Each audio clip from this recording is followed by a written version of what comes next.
హైదరాబాద్లో hot topic Musi పునరుజ్జీవం and Hydraa. So ఈ రెండింటిపైన అసెంబ్లీ సాక్షిగా వివరణ ఇచ్చారు మంత్రి శ్రీధర్ బాబు. మూసీని 5 జోన్లుగా విభజించి అభివృద్ధి చేస్తున్నట్టు ప్రకటించారు. హైడ్రా చర్యల్ని భూతద్దంలో పెట్టి చూడాల్సిన అవసరం లేదన్నారు. హైడ్రా ఇప్పటిదాకా 6 చెరువుల్ని కాపాడిందన్నారు. మరో 14 చెరువులు పునరుద్ధరణకి అనుమతినిచ్చామన్నారు. బాలానగర్ సున్నం చెరువు, శేర్లింగపల్లి తమ్మిడిహట్టి చెరువు, ఉప్పల్ నల్ల చెరువు సహా మొత్తం 6 చెరువుల్ని ఆధునీకరిస్తున్నట్టు ప్రకటించారు.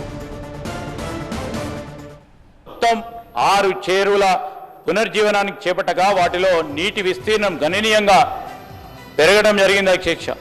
వీటిలో 3 సరస్సులు పన్నులు ప్రస్తుతం మరి పురోగతిలో ఉన్నాయి.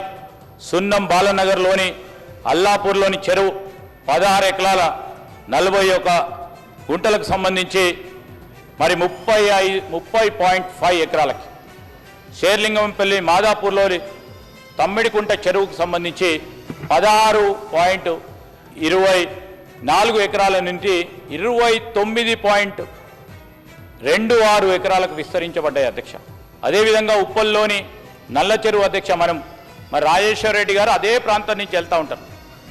ఒక్క 2 నెలల తర్వాత ఇదే నల్ల చెరువు ఇప్పుడు మేము చెప్తా ఉన్నాం 52.5 ఎకరాలకున్న ఈ చెరువు 67.3 ఎకరాలకు పెరిగింది అధ్యక్ష. అక్రమాలు జరగకుంటే పెరగదు. ఈరోజు మేము ఛాలెంజ్ చేస్తా ఉన్నాం అధ్యక్ష.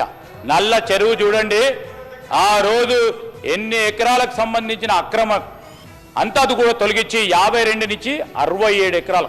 అంటే జస్ట్ ఇమాజిన్ సార్ దాని వాల్యూ ఆలోచన చేయండి అధ్యక్ష.